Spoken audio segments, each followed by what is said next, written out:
오늘은 인도네시아의 젊은 세대가 어떻게 화면 너머의 세상을 거리로 이끌어냈는지 그 생생한 이야기를 한번 파헤쳐 보겠습니다. 2019년하고 2020년이었죠. 인도네시아 전역에서 정말 엄청난 규모의 청년 시위가 일어났는데요. 도대체 무엇이 이들을 거리로 나오게 했을까요? 그 분노의 시작점, 바로 모든 걸 촉발시킨 법안들부터 들여다봐야 합니다. 바로 이겁니다. 이 논란의 중심에 선 새로운 법안들. 이게 어떻게 한 세대 전체를 분노하게 만들고 또 하나로 뭉치게 했는지 지금부터 그 두 가지 핵심 정책을 한번 짚어보겠습니다. 보시는 것처럼 딱 두 개의 불꽃이 전국적인 저항에 불을 붙인 셈인데요. 바로 반부패법 개정안, 그리고 옴니버스라고 불리는 일자리 청출법안이었어요. 근데 시위 참가자들한테는 이게 그냥 법을 좀 바꾸는 수준이 아니었던 거죠. 어렵게 이뤄낸 민주주의를 정부가 정면으로 배신한 거라고 느낀 겁니다. 첫 번째 불씨는 바로 이 감시견을 약화시키려는 시도였습니다. 인도네시아의 KPK라는 우리로 치면 공수처 같은 아주 강력하고 존경받는 부패 방지위원회가 있었거든요. 근데 2019년에 법을 바꿔서 이 기구의 권한을 대폭 줄이고 독립성을 훼손하려 한 겁니다. 당연히 많은 사람들이 이건 그냥 부패와의 전쟁을 포기하겠다는 선언이나 다름없다고 생각했죠. 그리고 두 번째가 바로 이 옴니버스 일자리 창출법인데요. 이게 뭐냐면 무려 76개나 되는 법을 그냥 하나로 싹 묶어버린 정말 거대한 법안입니다. 정부는 투자 유치를 위해서 규제를 간소화해야 한다 이런 명분을 내세웠죠. 하지만 비판하는 쪽에서는 이건 노동자 권리나 환경은 생각도 안 하고 너무 급하게 밀어붙인 법이라고 엄청나게 반발했습니다. 학생, 노조, 시민단체 할 것 없이 모두가 반대 전선에 서게 된 계기가 됐어요. 자, 시위의 이유는 이제 명확해졌죠. 디지털 도구와 새로운 활동가들. 그럼 이 시위가 대체 어떻게 그렇게까지 커질 수 있었을까요? 그리고 이들을 움직인 그 새로운 힘은 과연 뭐였을까요? 그 해답의 실마리가 바로 이 숫자에 있습니다. 2525만. 이게 뭔지 아세요? 2023년 기준으로 인도네시아의 트위터 사용자 수입니다. 전 세계 4위 규모예요. 어마어마하죠. 바로 이 거대한 온라인 광장이 시위를 조직하고 확산시키는 핵심적인 베이스 캠프가 된 겁니다. 온라인에서의 움직임이 그냥 시위를 따라가는 게 아니었어요. 오히려 시위를 만들어냈다고 봐야죠. 이 타임라인을 보시면 9월 초에 엉터리 형법이라는 해시태그가 처음 등장하고 얼마 안 가서 부패한 개혁이라는 해시태그가 그야말로 바이럴이 됩니다. 그리고 그게 불과 몇 주 만에 전국적인 학생 시위로 이어졌고요.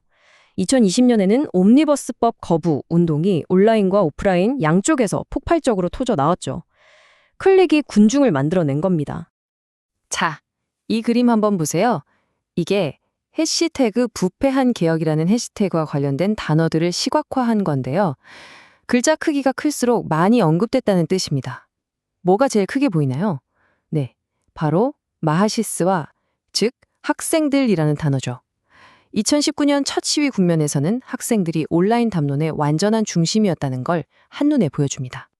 그런데 2020년이 되면서 상황이 바뀝니다. 이 소셜 네트워크 지도를 보면 그 변화가 확 드러나는데요. 왼쪽이 2019년 학생들이 중심이 돼서 촘촘하게 얽혀있던 모습이라면 오른쪽 2020년 지도는 훨씬 더 거대한 연합체로 발전한 걸 볼 수 있어요. 학생들뿐만 아니라 NGO 그리고 정말 예상치 못했던 새로운 세력까지 합류하게 됩니다. 그 놀라운 신흥 세력이 바로 K-POP 팬덤이었습니다. 맞아요, K-POP 팬들이요. 대부분 Z세대로 구성된 이들은 이전까지만 해도 정치와는 거리가 멀다고 여겨졌잖아요. 그런데 해시태그 톨락 옴니버스로, 즉 옴니버스법 거부 운동에서 이들이 핵심적인 역할을 합니다.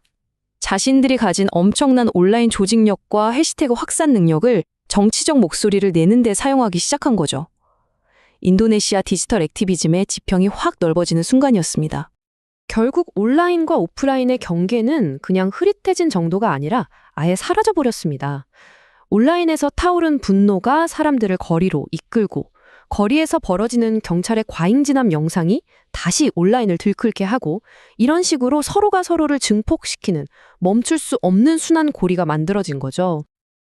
자, 그럼 이 흐름이 어떻게 단순한 법안 반대 시위를 넘어서 인도네시아 민주주의의 본질에 대한 투쟁으로까지 번져내 갔는지 그 얘기를 좀 더 해보죠. 많은 전문가들이 이 현상을 민주적 퇴행이라는 개념으로 설명합니다. 이게 뭐냐면 선거는 꼬박꼬박 치러요. 겉보기엔 민주주의 국가 같죠? 그런데 알고 보면 선출된 권력이 견제장치를 하나씩 무너뜨리고 시민의 자유를 억압하면서 속으로는 민주주의가 점점 썩어들어가는 과정을 말합니다. 젊은 세대가 바로 이 퇴행에 맞서 싸우고 있다는 분석인 거죠. 이 투쟁에서 또 하나 정말 재밌는 지점이 바로 언어의 문제입니다.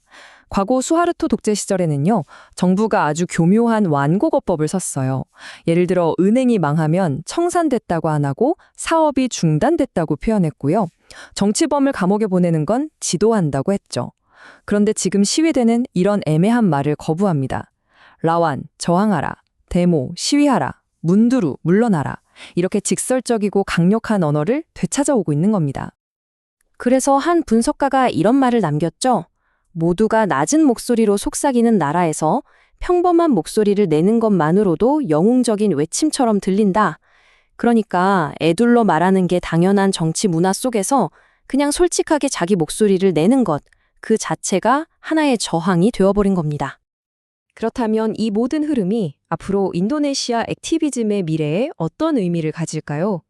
세계에서 손꼽히는 인구대국의 민주주의는 어디로 향하게 될까요? 자, 오늘 우리가 살펴본 내용을 정리해볼까요? 핵심은 이겁니다. 첫째, 디지털 플랫폼은 이제 인도네시아 사회운동에서 빼놓을 수 없는 핵심 도구가 됐다는 것. 둘째, 그 운동의 심장부에는 대학생부터 K-팝 팬까지 바로 젊은 세대가 있다는 것.